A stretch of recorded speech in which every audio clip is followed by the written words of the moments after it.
Last class से हमने discuss करना चालू किया था टू पोर्ट पैरामीटर के बारे में and I told you about the basic definition of two port parameter. तो ये बेसिक सर्किट जो ये बेसिक ब्लॉक डायग्राम है वो हमने पढ़ा था पिछली क्लास में। V1 is the voltage source which is present at the input and V2 is the voltage source which is present at the output, and accordingly I1 and I2 current is flowing because of the V1 and V2. We also studied about the impedance parameter in the last lecture and हमने उसकी basic definition define कर ली थी। मैंने आपको last class में ये बोला था कि बेसिक डेफिनेशन के बाद कैसे आप एक इक्वेशन से एक सर्किट डायग्राम को इंटरप्रेट कर सकते हैं। So we will understand today, and this is going to be very important. In any of the upcoming lectures or upcoming classes on the two-port parameters, you will have a equation और उस equation से आपको एक diagram बनाने आना चाहिए। ठीक है, तो आज हम लोग उसी को डिस्कशन वही हमारा डिस्कशन का पॉइंट है। तो कैसे हम लोग उसको डिस्कस करेंगे। सबसे पहले हम लोगों ने क्या इक्वेशन पढ़ा था लास्ट क्लास में इम्पीडेंस पैरामीटर डिफाइन करने के लिए। हम लोगों ने पढ़ा था V1 equals to Z11 I1 plus Z12 I2, equation number 1, and similarly V2 equals to Z21 I1 plus Z22 I2, equation number 2। ये हमारे पास दो इक्वेशंस हैं और इस इक्वेशंस को हमको सर्किट डायग्राम के थ्रू रिप्रेजेंट करना है। क्या करेंगे, जब भी आपके पास ऐसा कोई सिनेरियो आता है आप हमेशा ये चेक करेंगे कि इक्वेशन किसका है, वोल्टेज का इक्वेशन है या करंट का इक्वेशन है। एज यू कैन सी कि ये दोनों किसके इक्वेशन है, वोल्टेज के इक्वेशन है। एक V1 का इक्वेशन है और दूसरा V2 का इक्वेशन है। क्योंकि ये वोल्टेज का इक्वेशन है इसका मतलब क्या हुआ कि सोर्स क्या है, आपका वोल्टेज है। ठीक है, भले ही उसको हम किसके टर्म्स में रिप्रेजेंट कर रहे हैं, करंट इंटू इम्पिडेंस के टर्म्स में रिप्रेजेंट कर रहे हैं। एक जो है करंट आपका इनपुट साइड पे है और एक करंट आपका कहाँ पे है, आउटपुट साइड पे है। बट हमको राइट हैंड साइड से मतलब नहीं है, हमको किससे मतलब है, लेफ्ट हैंड साइड से, to identify which is the source. क्योंकि ये वोल्टेज का इक्वेशन है, V1 और V2 का इक्वेशन है, इसलिए हम ये कह सकते हैं कि ये जो है जो सोर्स है वो हमारा क्या होने वाला है, वोल्टेज होने वाला है। अब ये जो वोल्टेज सोर्स V1 है वो दो चीज़ों पर डिपेंड करता है। एक डिपेंड करता है I1 के ऊपर और एक डिपेंड करता है किसके ऊपर, I2 के ऊपर। I1 कहाँ पे अवेलेबल है, इनपुट पोर्ट पे अवेलेबल है। I2 कहाँ पे अवेलेबल है, आउटपुट पोर्ट पे अवेलेबल है। जब भी ऐसी कंडीशन आती है तो आपको ध्यान में रखना है कि हमने दो क्लास पहले डिस्कस किया था डिपेंडेंट सोर्सेस के बारे में। ठीक है, तो डिपेंडेंट सोर्सेस क्या होते हैं, जब कोई सोर्स किसी दूसरे पैरामीटर के ऊपर डिपेंड करता है। ठीक, अब यहाँ पे आपको डिपेंडेंट सोर्स को कंसिडर करना पड़ेगा। क्यों कंसिडर करना पड़ेगा, उसका रीजन क्या है। क्योंकि यहाँ पे आप देख रहे हो इस इक्वेशन में V1 जहाँ पे अवेलेबल है, कहाँ पे अवेलेबल है, V1 जो है वो इनपुट पोर्ट पे अवेलेबल है। तो उसकी वजह से कौन सा करंट फ्लो हो रहा है, I1 करंट फ्लो हो रहा है। But there is no direct relation between V1 and I2। V1 और I2 के बीच में कोई डायरेक्ट रिलेशन नहीं है। बट V1 किसके ऊपर डिपेंडेंट है, I2 के ऊपर डिपेंडेंट है। अगर आप यहाँ से I2 का इक्वेशन हटा देते हैं तो हम V1 को डिफाइन नहीं कर पाएंगे एज पर दी Z पैरामीटर्स डेफिनेशन। तो इसका क्या मतलब है कि V1 I1 के ऊपर डिपेंडेंट है और V1 I2 के ऊपर भी डिपेंडेंट है।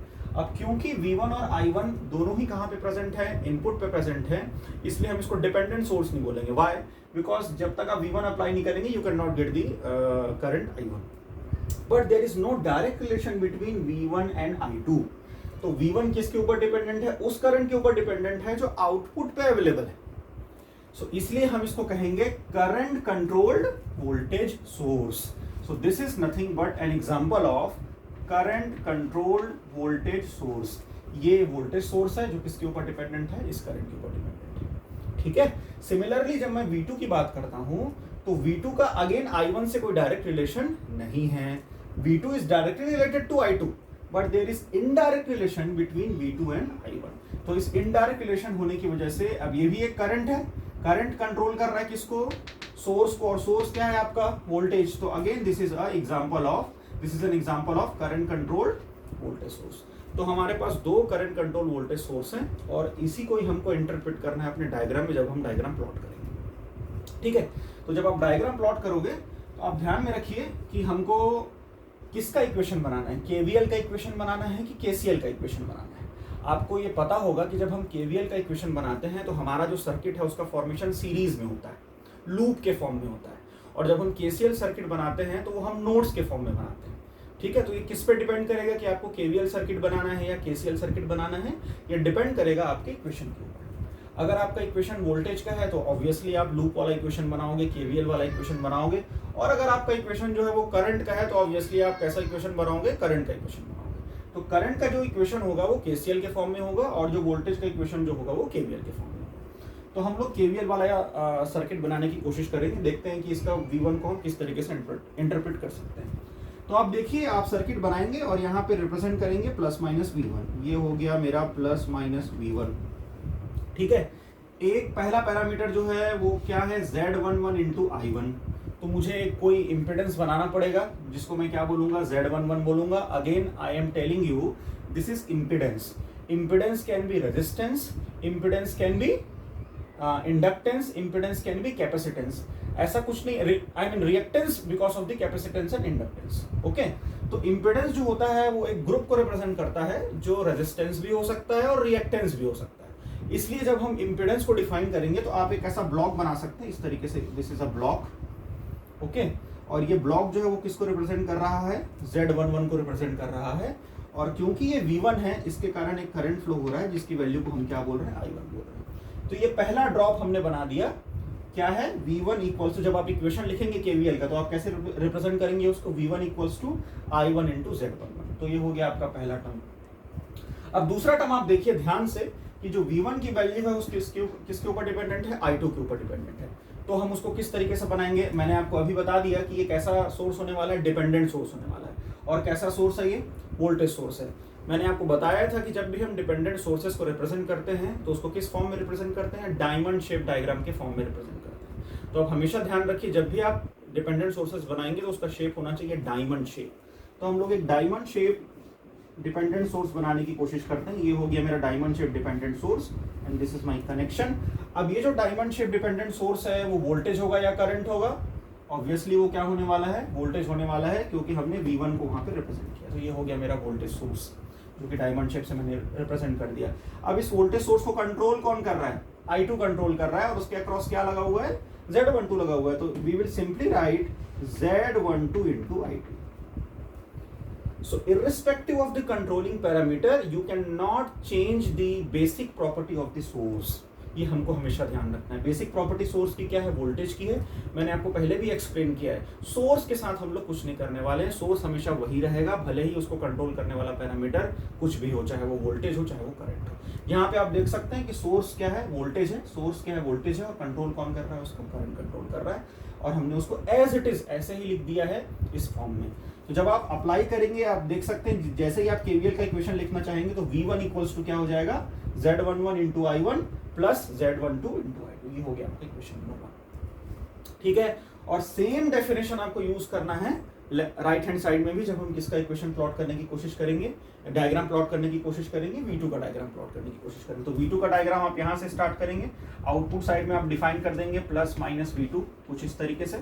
और V2 जो है वो डायरेक्टली किसके ऊपर डिपेंडेंट है, सॉरी V2 जो है वो उसका डायरेक्ट रिलेशन किसके साथ है, I2 के साथ है। तो आप यहाँ पे जैसे हमने V1 और I1 का डायग्राम यहाँ पे बनाया था, तो सिमिलरली आपको यहाँ पे क्या बना देना है, V2 और I2 का डायग्राम बना देना है। ये मेरा बॉक्स हो गया और इसको मैं बोल रहा हूँ Z22, और यहाँ से जो करंट फ्लो हो रहा है वो I2 फ्लो हो रहा है। तो V2 equals to Z22 I2।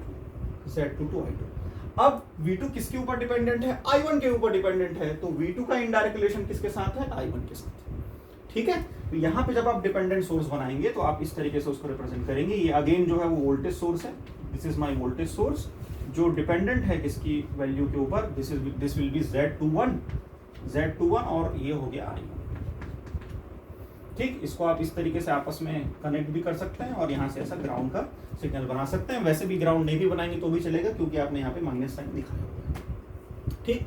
तो इस तरीके से किसी भी इक्वेशन से हम सर्किट डायग्राम को बना सकते हैं। बस आपको उसको सही तरीके से इंटरप्रेट करने की जरूरत है कि कब आपको वोल्टेज का इक्वेशन दिया हुआ है और कब आपको करंट का इक्वेशन दिया हुआ है। तो this is all about Z parameter. Last class में हम लोगों ने Z11, Z12, Z21 और Z22 को डिफाइन कर लिया था, और इस तरीके से हमने आज इसका सर्किट डायग्राम प्लॉट कर लिया, ठीक है। अब इसके पहले मैं Y पैरामीटर में जाऊं, एक छोटा सा मैं ट्रिक आपको बता देता हूं। जैसे कई बार स्टूडेंट्स को सब सारे पैरामीटर्स पढ़ लेते हैं तो उनको कंफ्यूजन होता है कि सर इसको याद कैसे रखना है। तो याद करने का बहुत आसान तरीका है।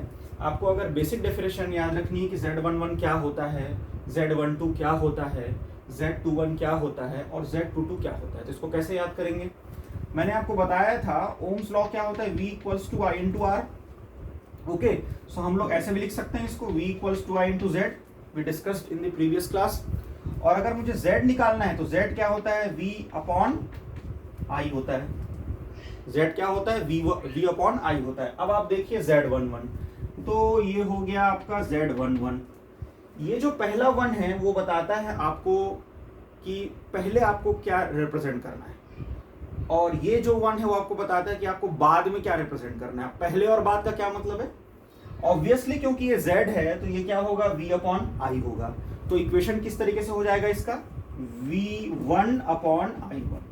तो ये जो V1 है उसका रिप्रेजेंटेशन आपको इस वन से मिलेगा, और I1 है उसका रिप्रेजेंटेशन आपको बाद वाले वन से मिलेगा। ठीक, अभी तो दोनों वन वन है, इसलिए थोड़ा सा हमको इसमें रिलेशन उसमें समझने में डिफिकल्टी हो सकती है। तो हम लोग Z12 का डेफिनेशन देख लेते हैं। अगर आपको Z12 दिया हुआ है तो ये जो वन है हमेशा Z का स्ट्रक्चर तो चेंज होगा नहीं, हमेशा वो V अपॉन क्या होगा, I ही होगा। तो ये वाला वन आपको क्या रिप्रेजेंट कर रहा है, अगेन V1 को रिप्रेजेंट कर रहा है, बट ये 2 आपको अब क्या रिप्रेजेंट कर रहा है, I2 को रिप्रेजेंट कर रहा है। तो 1 और 2 is nothing but definition of the port, कि पहला पोर्ट है या फिर दूसरा पोर्ट है। और जब आप पहला पोर्ट और दूसरा पोर्ट आइडेंटिफाई कर लेते हैं तो सिर्फ आपको बेसिक डेफिनेशन ध्यान रखनी है कि हम इंपेडेंस बता रहे हैं या एडमिटेंस बता रहे हैं। जैसे अभी हमको किससे मतलब है, इंपेडेंस से मतलब है। तो इंपेडेंस V अपॉन आई होता है, इसलिए मैं इसको क्या लिख दूंगा, इसको मैं लिख दूंगा V1 अपॉन I2, क्योंकि 1 के बाद 2 लिखा हुआ है, तो ये 1 मतलब V1 और ये 2 मतलब I2। और इसी बेसिक डेफिनेशन से Z21 हो जाएगा आपका V2 अपॉन I1। अब क्योंकि 2 यहाँ पे पहले है, वोल्टेज अपॉन करंट तो हमको लिखना ही है क्योंकि वो इंपेडेंस है, तो ये हो गया V2 upon I1। And similarly Z22 हो जाएगा V2 अपॉन I2। तो इस तरीके से आप हमेशा कभी नहीं भूलेंगे कि आपको किस तरीके से इंपेडेंस पैरामीटर को याद रखना है। तो ये ट्रिक याद रखिए, जब आपको कोई कंफ्यूजन हो आपके एग्जाम के समय पे, या जब बहुत सारा चीज़ हम लोग पढ़ लेते हैं तो हमारे दिमाग में कंफ्यूजन आ जाता है कि उसको रिप्रेजेंट कैसे करना है। तो इस तरीके से आप उसको रिप्रेजेंट कर सकते हैं। ठीक है, तो this is all about Z parameter. Z parameter के बाद हम लोग डिस्कस करने की कोशिश करते हैं Y पैरामीटर के बारे में, कि Y पैरामीटर को हमको किस तरीके से डिफाइन करना है।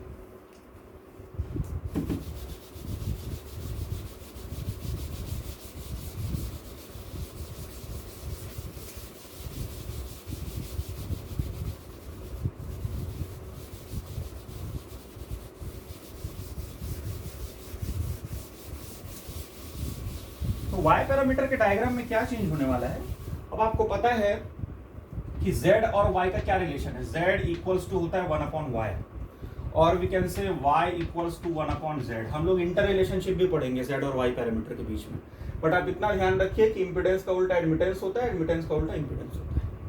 ठीक है, तो अब हम लोग किस पैरामीटर की बात करने वाले हैं, एडमिटेंस पैरामीटर की बात करेंगे। Admittance parameter. लास्ट क्लास में मैंने आपको बताया था कि जो सोर्स होता है या तो वो वोल्टेज हो सकता है या तो वो करंट हो सकता है। तो प्रीवियस केस में जब हम लोग इंपेडेंस को डिस्कस कर रहे थे तो हम लोगों ने वोल्टेज सोर्स को कंसिडर किया है। अब यहाँ पे मैं उसको रिप्लेस कर रहा हूँ किससे, करंट सोर्स। तो ये हो गया करंट सोर्स I1, और ये एक करंट सोर्स हो गया I2। ठीक है, अगेन डायरेक्शन वही है, I1 यहाँ से हो रहा, I2 यहाँ से, और यहाँ पे आपके पास एक अवेलेबल है V1 और यहाँ पे आपके पास अवेलेबल।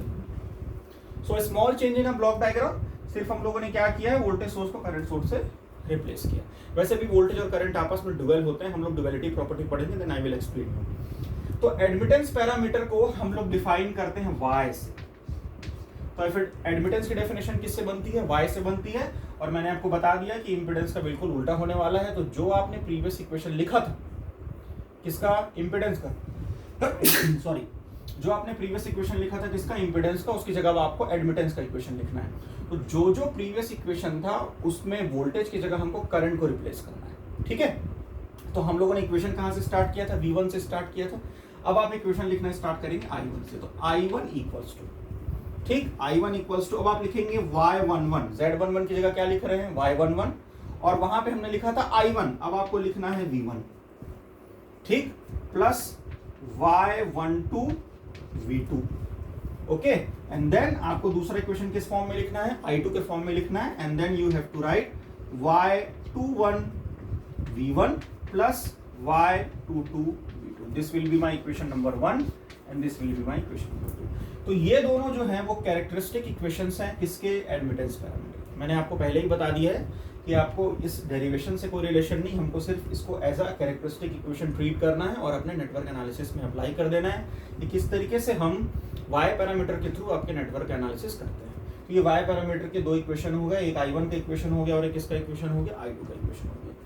जैसा हम लोगों ने पिछले बार भी किया है Z पैरामीटर के केस में, अब हमको डिफाइन करना पड़ेगा इंडिविजुअली Y पैरामीटर को भी कि Y11 क्या होता है, Y12 क्या होता है, Y21 क्या होता है और Y22 क्या होता है.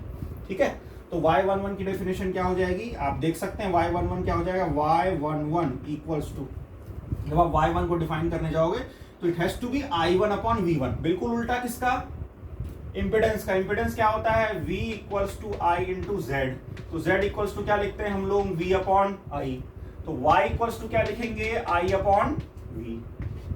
सो इस डेफिनेशन से आप देख सकते हैं Y11 क्या हो जाएगा, I1 अपॉन V1. बट क्या हम लोग individually I1 upon V1 define कर सकते हैं इस पर्टिकुलर इक्वेशन में, नहीं. क्यों, क्योंकि यहाँ पे V2 भी तो प्रेजेंट है. तो जैसे प्रीवियस केस में आपने सर्किट को ओपन किया था, क्यों ओपन किया था, क्योंकि आपने करंट को जीरो किया था. तो इस केस में मैं वोल्टेज को क्या करने जा रहा हूं, जीरो करने जा रहा हूं, और क्योंकि मैं वोल्टेज को जीरो करने जा रहा हूं इसलिए पैरामीटर क्या होने वाला है, short circuit parameter. Voltage zero मतलब शॉर्ट और करंट जीरो मतलब ओपन. ठीक है, keep it in your mind. तो V2 इक्वल्स टू जीरो कर देंगे जब आप इस इक्वेशन में V2 को इग्नोर कर देंगे. ये कंडीशनल स्टेटमेंट है, जब आप V2 को इग्नोर कर देंगे, when you ignore V2 you will get the value of the I1 upon V1, that is Y1. ठीक है, अब क्योंकि ये टोटली किस साइड पे है, इनपुट साइड पे है, टोटली 1, ये हो गया 1 1 डैश और ये हो गया 2 2 डैश. टोटली इनपुट साइड पे है इसलिए हम इसको बोलेंगे इनपुट. कैसा पैरामीटर है, एडमिटेंस पैरामीटर है. तो ये क्या हो जाएगा, इनपुट एडमिटेंस. कैसा पैरामीटर है, शॉर्ट सर्किट पैरामीटर है, क्योंकि वोल्टेज को आपने जीरो किया है. तो ये हो जाएगा शॉर्ट सर्किट पैरामीटर. तो input impedance short circuit parameter. ये शॉर्ट सर्किट पैरामीटर हमेशा रहने वाला है, क्योंकि या तो आप V2 को जीरो करने वाले हैं या तो आप V1 को जीरो करने वाले हैं. ठीक है, जैसे पिछले केस में या तो हमने I2 को जीरो किया था या I1 को जीरो किया था. तो Z पैरामीटर जो है उसको हम लोग ओपन सर्किट पैरामीटर भी बोलते हैं. सिमिलरली जब हम Y पैरामीटर की बात करेंगे तो या तो हम V2 जीरो करेंगे या तो हम V1 जीरो करेंगे. तो अल्टीमेटली आप वोल्टेज को जीरो कर रहे हो, इसलिए इस पैरामीटर को आप शॉर्ट सर्किट पैरामीटर भी बोल सकते हो. ओके, सो इस डेफिनेशन से Y12 क्या हो जाएगा, Y12 will be I1 upon V2. ये हो गया I1 अपॉन V2. कब, जब V1 की वैल्यू जीरो हो. तो V1 इक्वल्स टू जीरो. पिछली बार भी मैंने आपको बताया था कि क्योंकि ये 1 और 2 के बीच में रिलेशन बता रहा है, इसलिए ये ट्रांसफर पैरामीटर है जो एक पोर्ट का दूसरे पोर्ट से रिलेशन बताता है. तो हमेशा हम इसको ट्रांसफर पैरामीटर के टर्म्स में रिप्रेजेंट करते हैं. तो ट्रांसफर पैरामीटर के टर्म्स में रिप्रेजेंट कर रहे हो तो आप इसको डिफाइन कैसे करोगे, आप इसको डिफाइन करोगे. अच्छा, पिछली क्लास में मैंने आपको ये भी बताया कि हम फॉरवर्ड किसको बोलते हैं और रिवर्स किसको बोलते हैं. ठीक है, एफिशिएंसी के टर्म्स में हमने डिफाइन किया था. आउटपुट अपॉन इनपुट हो तो फॉरवर्ड है, इनपुट अपॉन आउटपुट हो तो रिवर्स है. अब आप देख सकते हो ये 1/2 है. 1/2 है मतलब क्या है, रिवर्स है. पिछली बार भी हम लोगों ने लिखा है इसको. तो ये क्या हो जाएगा, रिवर्स. क्योंकि ये ट्रांसफर है इसलिए ट्रांसफर. बाकी admittance, again reverse, transfer, admittance, short circuit parameter. Completed. Reverse, transfer, again admittance, short circuit parameter. बाकी डेफिनेशन सेम रहेगा. ठीक है, सिमिलरली बाकी जो दोनों बची हुई चीजें उसको भी आप डिफाइन कर सकते हैं.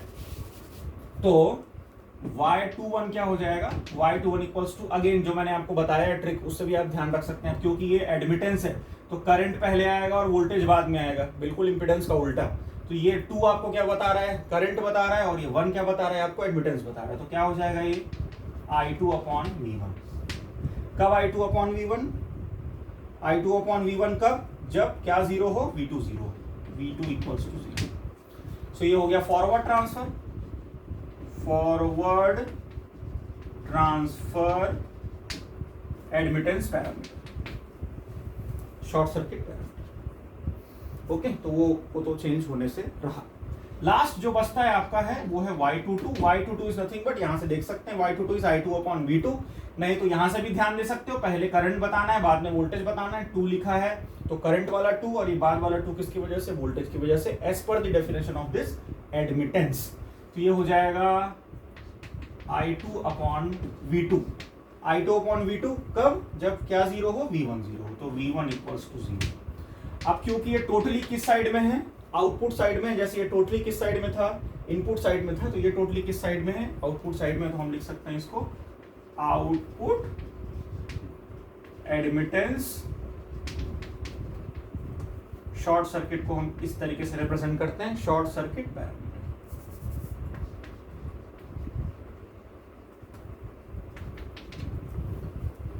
तो ये डेफिनेशन हो गई y11 की, y12 की, y21 की और ठीक है. तो इस तरीके से आप डिफाइन कर सकते हैं इसको. हाँ, हमने यूनिट्स की बात नहीं की है, आपको पता होना चाहिए क्योंकि इंपेडेंस का यूनिट ओम होता है, तो एडमिटेंस का यूनिट क्या हो जाएगा, ओम इनवर्स, या इसको मोह भी बोलते हैं, MHO, मोह. ठीक है, तो इन सारी चीजों का जो यूनिट है वो क्या होने वाला है, ओम इनवर्स होने वाला है. ये भी ओम इनवर्स हो जाएगा, this is also ohm inverse, and this is last में भी आपको यहाँ पे जो है ओम इनवर्स लिखना है, क्योंकि सारे ही एडमिटेंस है इसलिए सबका जो यूनिट है वो ओम इनवर्स होने वाला है. यूनिट नहीं बोलेंगे एग्जाम में, आपको यूनिट के साथ आंसर लिखना है. ओके, ठीक है. एक लास्ट चीज जो हमको इसमें डिस्कस करनी है वो है अगेन इक्वेशन. हमको फिर से इक्वेशन फ्रेम करने आना चाहिए. इक्वेशन फ्रेम नहीं करने आएगा तो आपके इस पर्टिकुलर इक्वेशंस को सिर्फ लिखने से कोई मतलब नहीं है. इक्वेशन फ्रेम करके, सॉरी, सर्किट बनाने आना चाहिए. तो जो भी इक्वेशन आपको दिया हुआ है उससे आपको सर्किट फ्रेम करने आना चाहिए. चलो हम लोग ट्राई करते हैं. ये हमारे पास इक्वेशंस हैं और उससे हमको किसको बनाना है, सर्किट को रिप्रेजेंट करना है. आप भी अपनी कॉपी में ट्राई कर सकते हैं. ठीक है, मैंने आपको बेसिक एक्सप्लेनेशन तो दे दिया है कि जब भी कोई इक्वेशन दिया हो उसको इंटरप्रेट कैसे करना है. अब देखिए यहाँ पे इक्वेशन कौन से फॉर्म में दिया हुआ है, करंट के फॉर्म में दिया हुआ है. इसका मतलब क्या, किस तरीके से हम लोग सर्किट फॉर्म करने वाले हैं, KCL वाला सर्किट फॉर्म करने वाले हैं.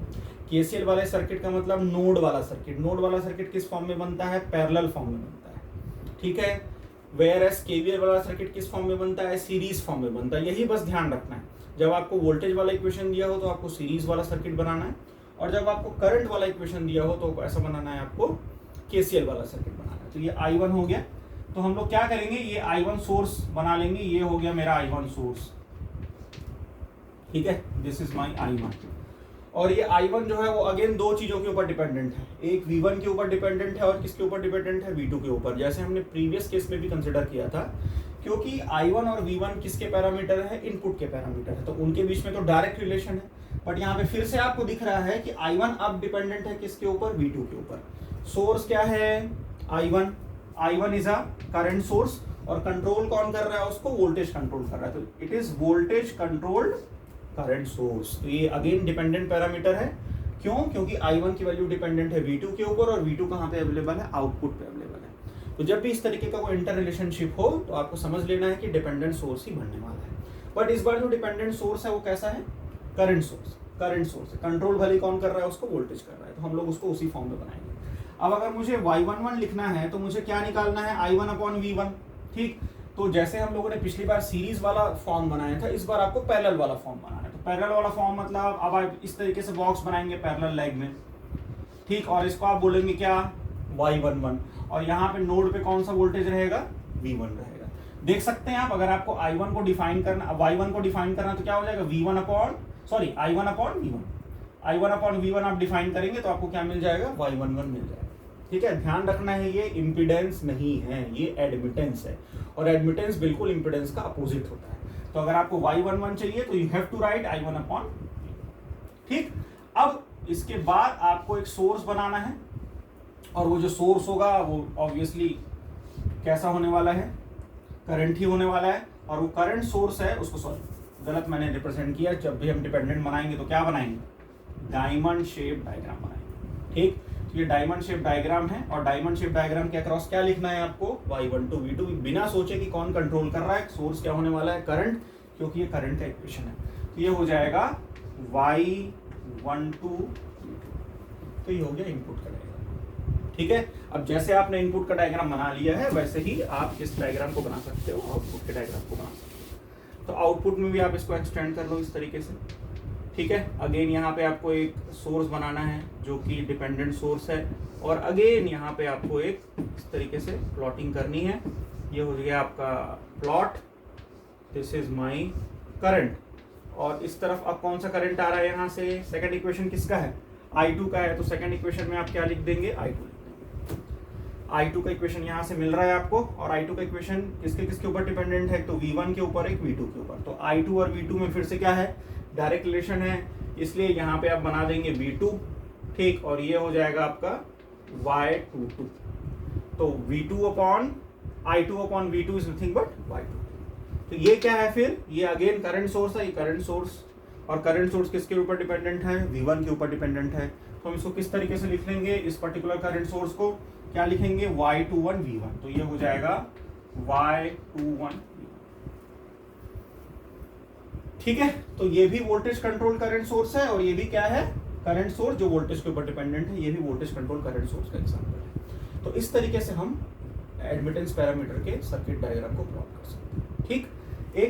एक और चीज जो हम मैट्रिक्स फॉर्म में रिप्रेजेंट करते हैं, वो भी मैं आपको बता ही देता हूँ, मैट्रिक्स फॉर्म में इसको कैसे रिप्रेजेंट करना है, पिछली क्लास में भी हमने बनाए हुए हैं। तो लेफ्ट हैंड साइड में इस बार क्या है, I1 है और I2 है, और राइट हैंड साइड में आपको ये y पैरामीटर दिख रहे हैं, तो Y11, Y12, Y21 and Y22, ये हो गया आपका मैट्रिक्स। और किससे मल्टीप्लाई करना है आपको उसको, V1 और V2 से मल्टीप्लाई करना है। So if you have to write I1 कैसे लिखेंगे, Y11 into V1 plus Y12 into V2, equation number 1। And if you have to write I2 कैसे लिखेंगे, Y21 equals to Y21 into V1 plus Y22 into V2, that is equation number 2, ठीक। तो यहाँ पे discussion over करते हैं हम लोग एडमिटेंस पैरामीटर का। नेक्स्ट लेक्चर में when we will come, we will discuss how to apply Z and Y parameter to analyse any electrical network, ठीक। तो ये Z और Y पैरामीटर का डिस्कशन हो गया। अब हम इसको अप्लाई करके देखेंगे किसी भी न्यूमेरिकल प्रॉब्लम में, और फाइंड आउट करने की कोशिश करेंगे उसके Z और Y parameter. Okay, thanks for watching.